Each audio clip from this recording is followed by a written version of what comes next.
In this video, we'll go over the testing materials you need for proctoring number 11.5, Cultural Differences. We'll go over how to set up for testing day, our recommendations and best practices. We'll look at the e-form that is used for scoring that makes scoring a lot easier in our opinion. And we'll also go over a couple Zoom tips and just show a screencast of what it looks like from the teacher perspective while proctoring the oral assessment. So, what are the materials you need? Well, for the writing assessment, you'll only need the script. It's pretty simple. For the speaking assessment, it's a little more complicated. You'll need a score form, which can be an online version of the score form, the e form, or it can be a printed out paper version. You'll need the examiner script, which you can find online or print it out or take notes. The script is very simple for 11.5 because it's just going over the rules that are required for it. And number three, you'll need a world map, and that will have to be on the computer because you'll share your screen for the student to annotate. You'll also need the visual aid Padlet to share your screen with the student as well, so that the student can reference their picture or the visual aid. And this Padlet is sent to you in an email from the EL Civics team along with your class-specific e-form. So, how do you set it up? Well, for the written assessment, when students just write short answers or write answers to questions about a classmates' culture, it's really very simple. You'll have your students in your Zoom room. You can have all of your students together in the same room, and all you need is the script, which can be found on this Canvas page. You'll read the script to your students, ensuring that they agree to the rules that are for the test, and then you'll have them begin. You'll lead them through the instructions to find the item in Canvas, give them the access code, and have them begin. All of that is just verbal instructions. No need to share screens during the written assessment. And when students are done, they can leave. The oral assessment is a little bit more tricky. Oops. Uh, it's a little more complicated just because you have more things going on. You'll need your score form, and we recommend using the e-form on your phone. We found that this is much easier than doing things on the computer unless you have multiple monitors set up on your computer. Uh, it's easy to pull this up on your phone. We'll be sending you the link to your email for your class specific score form. And we'll also, you could print out the score forms if you wanted to. You'd need to print those out on your own or at your campus, and you'd need one score sheet per student. You would then deliver these score forms to the office if you use the paper version.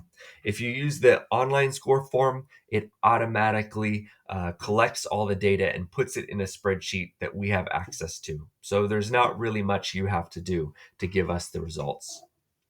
You'll also need the script, which again is very simple for 11.5. It's just going over the rules. You can look at that on your computer, or you can print it out or take notes on those instructions to give students.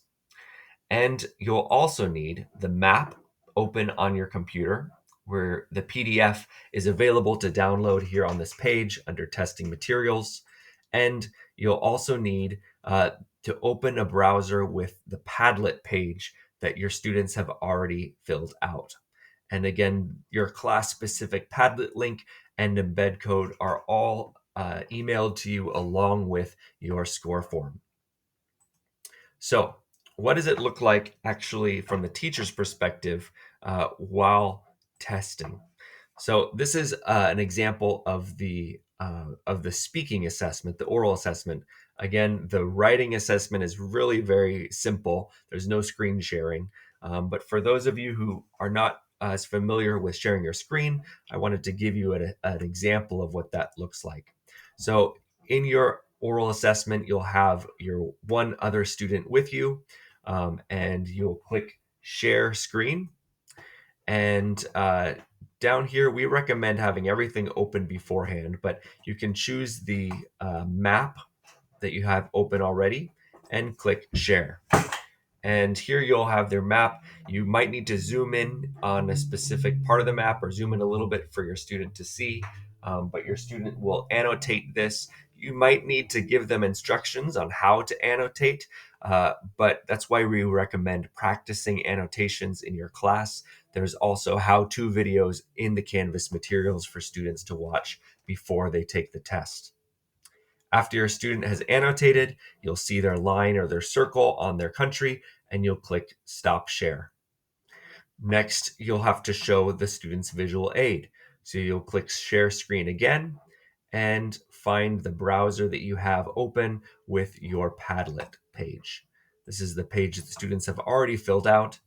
You'll locate the picture or the post from the student that's being tested. So let's say that it was Tinglin.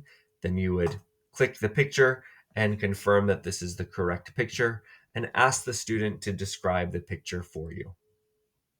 When you're all done, you'd click Stop Share and they have the student begin their official presentation. And that's what it would look like from the teacher's perspective. While they're giving their presentation, you would have open the score form that's needed. Let me open that for you now. And again, we suggest opening this on your phone because that's it doesn't take up as much screen space while you're Zooming with your student.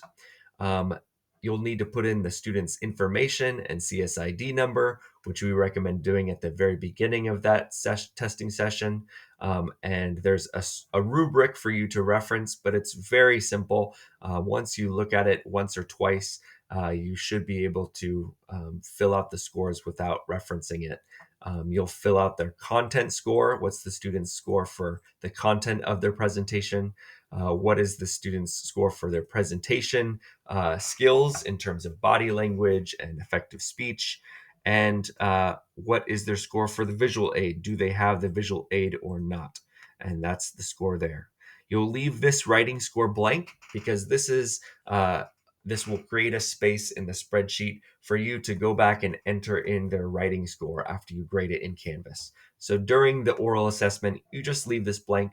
And when you're done, you click submit and it takes you to this page. And all you do is click submit another response to fill out for the next student. Afterward, you can go back in and change any of these items, change any of the data that you entered in the spreadsheet afterward.